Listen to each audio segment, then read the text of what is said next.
میرے پیارے آقا صلی اللہ تعالی علیہ وسلم کے پیارے دیوانوں اور خواتین اسلام،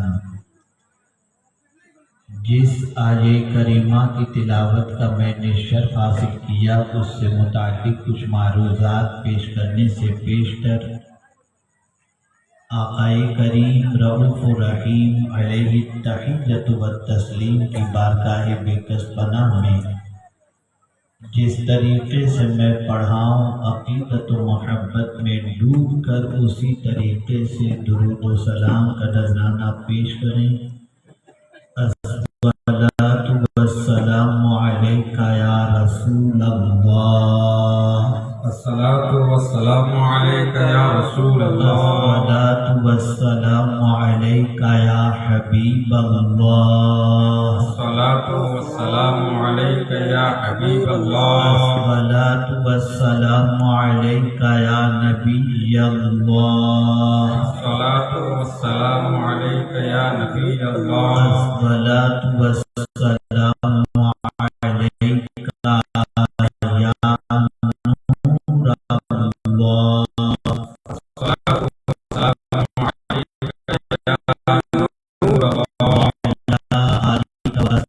حبیب اللہ، وعلی آلک و اصحابک یا صلی حبیب اللہ اللہ، تعالی علیہ وسلم۔ صلی اللہ تعالی علیہ وسلم۔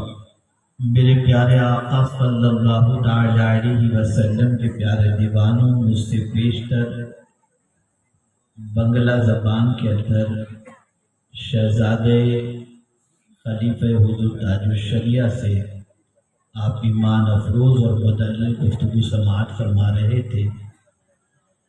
اللہ رب العزت جل جلالہ علماء اہل سنت و مشائخ اہل سنت کے علم، عمل اور عمر میں برکتیں عطا فرمائے۔ تھوڑی دیر آپ کی توجہ چاہوں گا اور آپ کو کیا پسند ہے یہ سنانے کی بجائے آپ کی کیا ضرورت ہے یہ بتانے کی کوشش کروں گا۔ میں دیکھ رہا ہوں اس وقت بنگال ہو، بہار ہو، یو پی ہو، راجستھان ہو،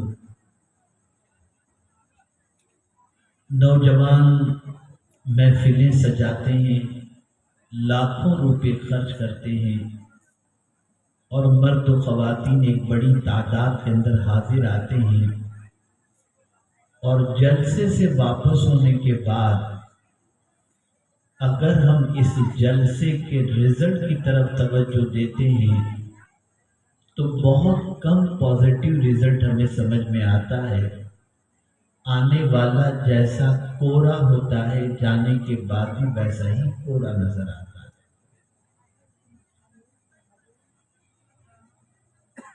اس کی کئی وجہ ہے۔ ایک وجہ تو یہ ہے کہ آنے والا یوں ہی آ جاتا ہے،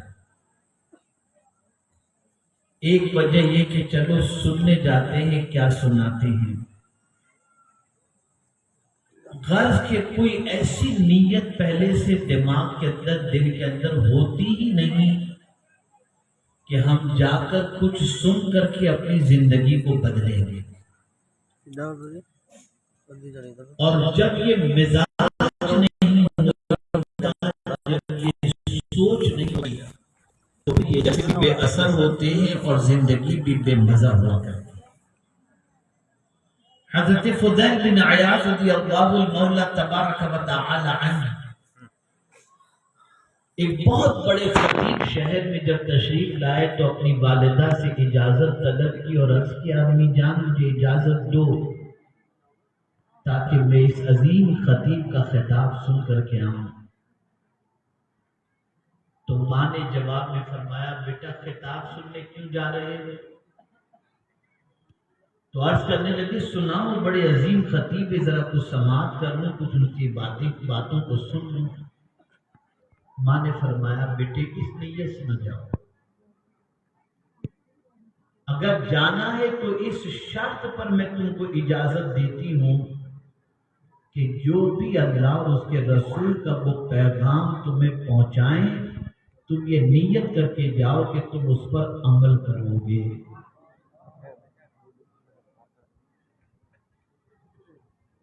آپ تھوڑی سوچ بدلیں، تھوڑی فکر بدلیں.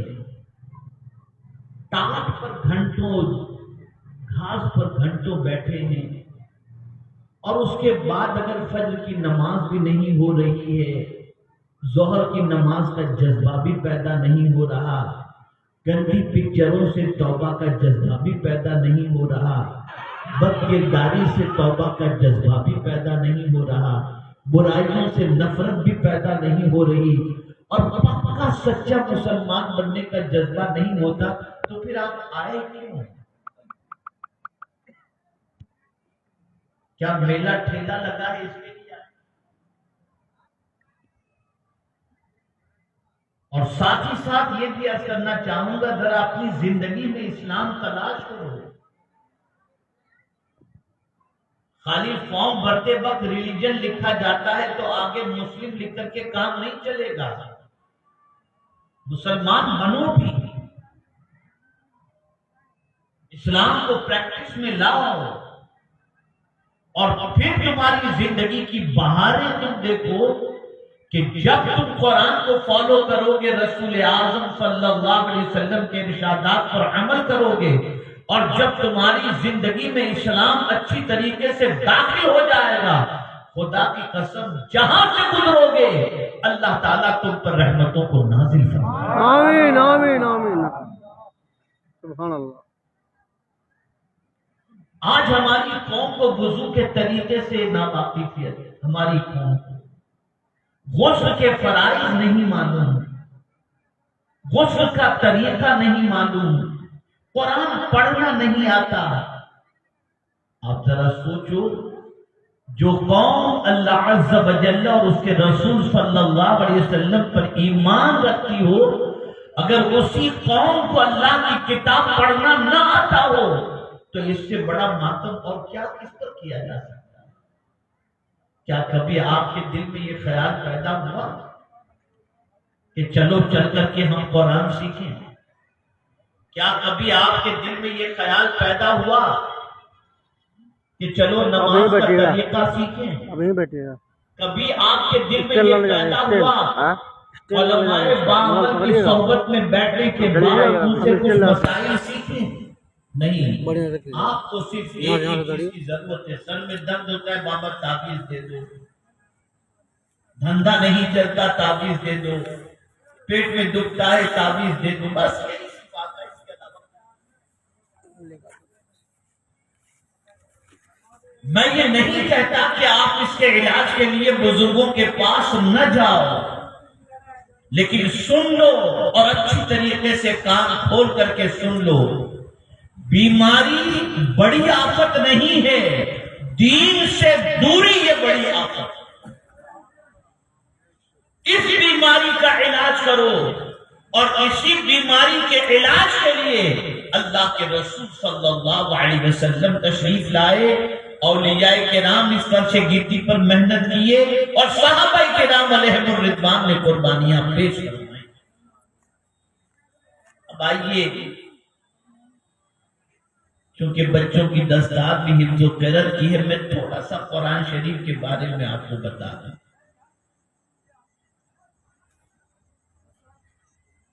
اللہ ارشاد فرماتا ہے وَهَذَا كِتَابٌ أَنزَلْنَاهُ، یہ کتاب اس کو ہم نے نازل فرمایا. پتہ چلا کہ کتاب کسی انسان کی لکھی ہوئی کتاب نہیں ہے، یہ اللہ کی کتاب ہے، اور اس کا نازل کرنے والا بھی اللہ. اب اللہ ہی سے پوچھے مولا یہ کتاب ہے کیسی، ذرا اس کی کچھ شان بھی بیان کرے. تو خود کو کتاب والا فرماتا ہے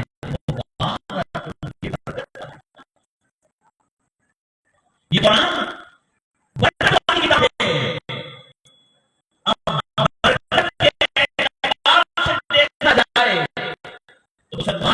ضرور سمجھتا ہے کہ گھر میں قرآن رہے گا تو گھر میں برکت ہوگی، دکان میں قرآن رہے گا تو دکان میں برکت ہوگی. لیکن تھوڑا سا اور آگے بڑھ کر کے کروں کہ برکت کا دائرہ اتنا محدود نہیں ہے، یہ کتاب جہاں جہاں ہوگی وہاں وہاں برکت ہوگی۔ اگر اس کتاب کو تم نے سینے کے اندر جگہ دے دی تو قبر بھی جاؤ گے، وجہ سے اللہ تمہاری قبر کو بھی بچا۔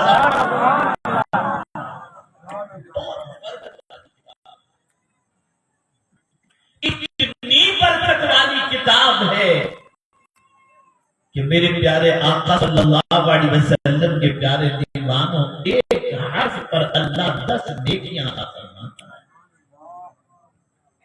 یہ اتنی برکت والی کتاب ہے۔ اب میں آپ سے ایک سوال پوچھتا ہوں، جن کو قرآن پڑھنا آتا ہے ان سے ایک سوال پوچھتا ہوں، جن کو پڑھنا آتا ہے غور سے سنیے گا۔ روزانہ آپ کتنی دیر موبائل اپنا آن کرتے ہیں، کتنا موبائل دیکھتے ہیں؟ تو میں سمجھتا ہوں صرف سوتے وقت موبائل نہیں دیکھتے، باقی پورا دن موبائل دیکھتے ہیں۔ غلط تو نہیں کیا؟ یہ آپ جواب دیں، میں سمجھوں میری بات سمجھ لیں۔ پورا دن موبائل دیکھتے ہیں، پورا دن میسج چیک کرتے رہتے ہیں، اور یہ بھی اس میں آ جاتا ہے کہ لاسٹ آپ نے کب موبائل دیکھا تھا، وہ ٹائم بھی آ جاتا ہے۔ اب مسلمانوں میں تم سے ایک سوال پوچھتا ہوں، موبائل روز دیکھتے ہو، ذرا یہ بھی سوچو کہ تم نے قرآن لاسٹ کب دیکھا؟ آخری مرتبہ تم نے قرآن کب دیکھا تھا؟ ذرا اس کو غور کرو۔ جس کتاب کو روزانہ دیکھنا چاہیے، روزانہ پڑھنا چاہیے، اس کتاب سے تعلق ختم ہو چکا۔ ایک دور تھا کہ کتاب سننے کے لیے لوگ جایا کرتے تھے، کتنے ملے؟ کتاب دل جمعی سے سنا کرتے تھے، 200 اور سننے میں اتنا گم ہو جاتے تھے کہ کسی چیز کا خیال نہیں رہتا تھا۔ آج کی عورتیں، بچہ رو رہا ہے، سیریل میں اتنی بیزی ہوتی ہیں کہ کتنا ٹائم سیریل میں گزر گیا، بچہ روتے روتے سو گیا، انہیں خبر بھی نہیں۔ لیکن آئیے میں ام المؤمنین حضرت عائشہ صدیقہ رضی اللہ تعالیٰ عنہ کا ایک واقعہ رہتا ہوں۔ ہر ہفتے حضور صلی اللہ علیہ وسلم سے اجازت لے کر ام المؤمنین حضرت عائشہ صدیقہ رضی اللہ تعالیٰ عنہ اپنے ماں باپ سے ملنے جاتی ہیں۔ میں کی جاتی، روز جاتی تھی، ہر ہفتے جاتی تھی، وقت پر جاتی تھی، وقت پر آ جاتی۔ ایک بار تشریف لے گئی تو آنے میں کافی تاخیر ہو گئی، سرکار بے چین تھے کہ ابھی تک عمیرہ کیوں نہیں آئی، حضرت عائشہ صدیقہ کیوں نہیں آئی۔ جب بہت دیر کے بعد وہ آئی تو میرے آقا صلی اللہ علیہ وسلم نے فرمایا، عمیرہ کیا بات ہے کہ آج تمہیں بہت تاخیر ہو گئی؟ تو عرض کرتی ہیں، سرکار میں گھر سے نکلی تھی، بالکل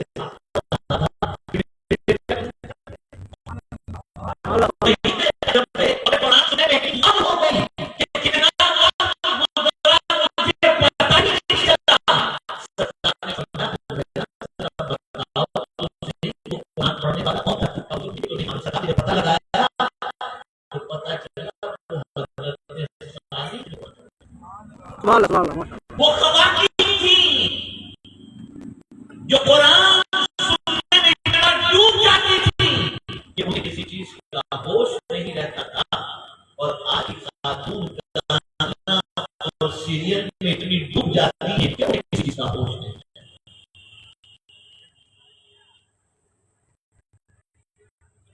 اس کتاب سے تعلق کرو، آقا کریم رؤوف رحیم علیہ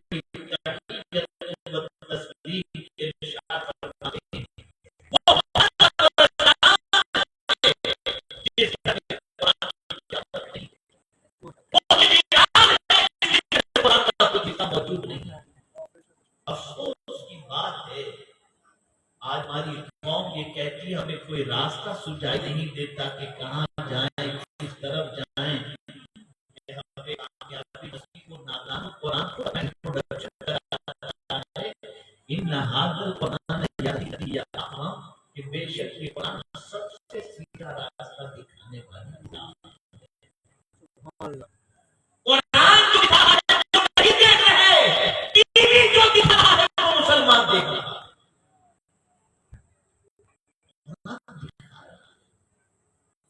یہ راستہ اچھا ہے، یہ راستہ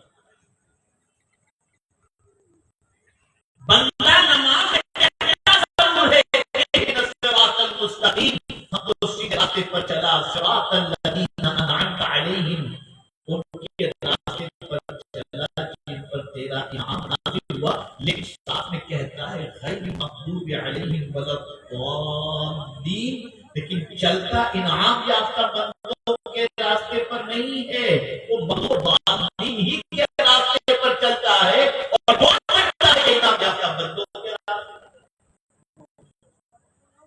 کیا ہماری زندگی کو دیکھ کر کوئی کہہ سکتا ہے کہ یہ غوث اعظم کے راستے پر چل رہا ہے؟ کیا ہماری زندگی کو دیکھ کر کوئی یہ کہہ سکتا ہے یہ خواجہ اعظم کے راستے پر چل رہا ہے؟ کیا ہماری زندگی کو دیکھ کر کوئی کہہ سکتا ہے یہ امام احمد رضا کے راستے پر چل رہا ہے؟ ہمیں تو دیکھ کر دنیا کہے گی پکا شیطان جا رہا ہے۔ یہ ہماری آئیڈینٹی، ہماری شناخت۔ اے رسول اعظم صلی اللہ تعالی علیہ وسلم کے دیوانوں، قرآن کہہ رہا ہے یہ کتاب بہت برکت والی کتاب ہے، اور جس نے اس کتاب سے اپنے تعلق کو مضبوط کیا اور اس کتاب سے برکتیں حاصل کرنے کا جذبہ اپنے اندر پیدا کیا اور اس کی تلاوت کو اپنی زندگی کا سب سے بڑا مشغلہ بنا لیا، خدا کی قسم جیتے جی بھی اس کی زندگی میں اور مال میں برکت ہے، اور مرنے کے بعد اس کی قبر کے اندر بھی اللہ عز و جل خوشحالی عطا فرمائے۔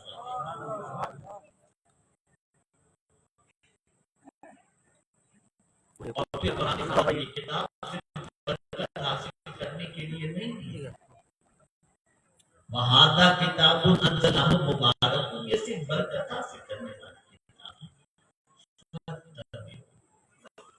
اس کتاب کی پیروی کرو، یہ کتاب جو کہتے وہ کرو، جسے روک دے اسے رک جاؤ۔ یہ کتاب کہہ رہی ہے کل مؤمنین یغضوا من ابصارہم ویحفظوا جميعا، تم کہہ دو مومنوں سے کہ اپنی نگاہیں نیچی رکھیں اور شرمگاہوں کی حفاظت کریں، تو اب مومن کی ذمہ داری بن جاتی ہے کہ وہ اپنی نگاہوں کو نیچی رکھے۔ لیکن آج اگر دیکھا جائے نگاہیں آوارہ ہوگی۔ مولا علی کرم اللہ تعالی وجہہ الکریم سے کسی نے سوال پوچھا کہ حضور میں زمانے سے نماز پڑھ رہا ہوں لیکن نماز میں لذت نہیں ملتی، نماز میں کیف نہیں ملتا، نماز میں سرور نہیں ملتا۔ تو مولا علی کرم اللہ تعالی وجہہ الکریم نے فرمایا اس بندے کو اللہ نماز میں لذت نہیں دیتا جس کی آنکھیں گندی ہو چکی، آنکھیں گندی ہو چکی۔ دنیا تمہاری آنکھوں کو گندی کرنے کے لیے برائیوں کا سیلاب یوٹیوب پر اور گناہوں کے لیے سوشل میڈیا پر ڈال دیا تاکہ کبھی تمہاری عبادت باذوق والی نہ ہو اور کبھی تمہاری زندگی جو ہے بے داغ نہ گزرے، تمہاری نگاہیں بھی گناہ آلود ہو جائیں۔ آج بچوں کو دیکھتے ہیں پوری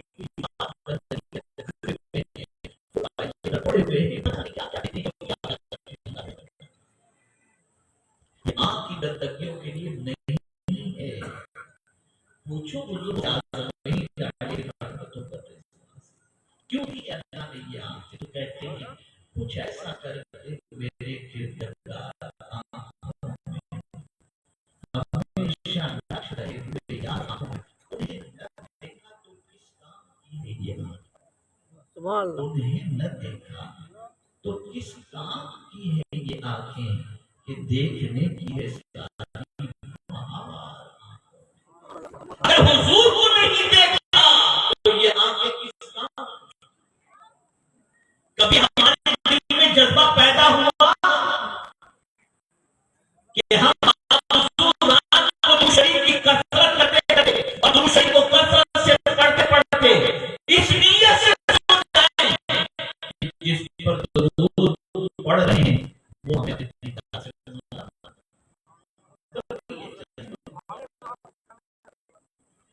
خیال پیدا کیا کہ ہم غلام رسول دعویٰ کیا ہم عاشق رسول ہیں.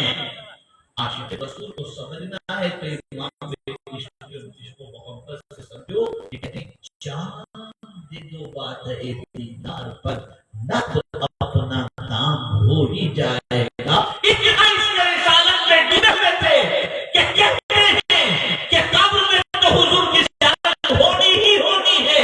جان دے دو بات دیدار پر نہ تو اپنا کام ہو ہی جائے گا. یہ ادھار والا سودا نہیں ہے. اگر جان حضور کی محبت دے دیے تو قبر میں مصطفیٰ کا جنت تمہیں دکھایا جائے گا.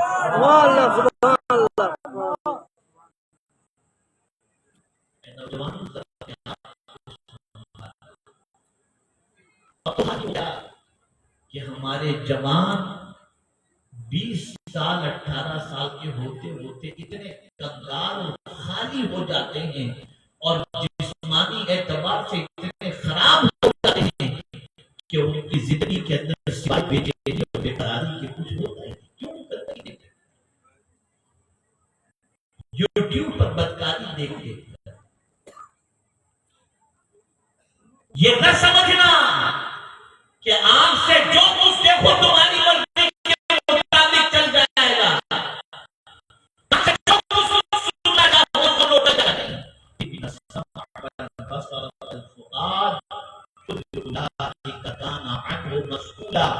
آنکھ کے بارے میں دل کے بارے میں اللہ پوچھے گا کہ میرے بندے میں تجھے دی تھی بتائی تم نے کیا کیا.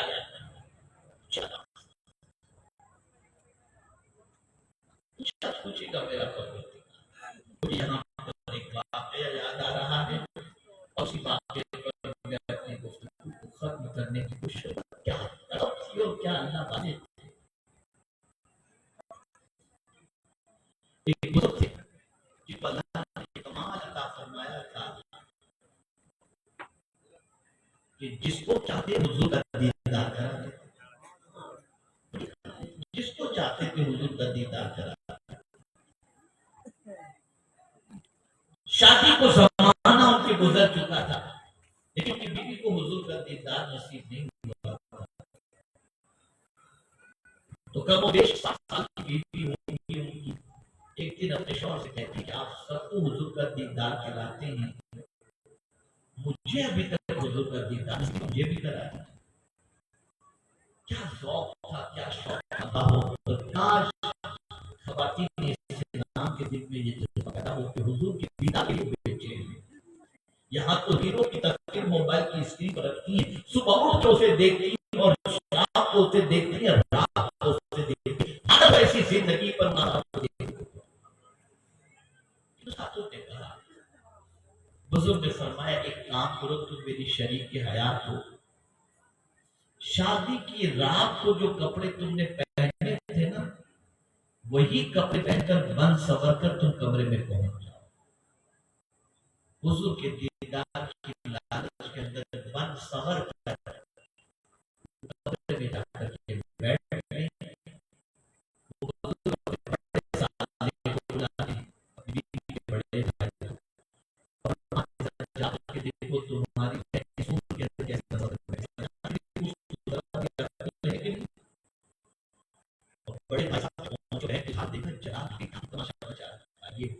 اتنا ڈانٹا بڑے بھائی نے اپنی بہن کو کہ وہ رونے لگے, روتے روتے آنکھ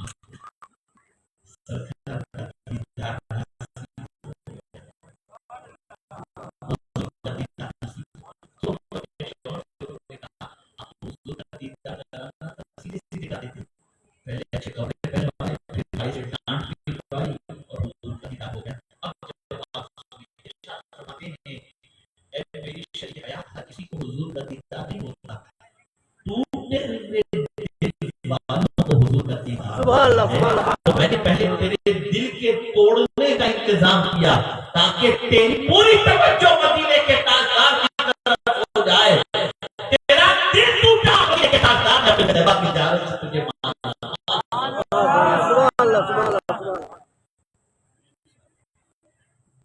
آج کا منشا یہ ہے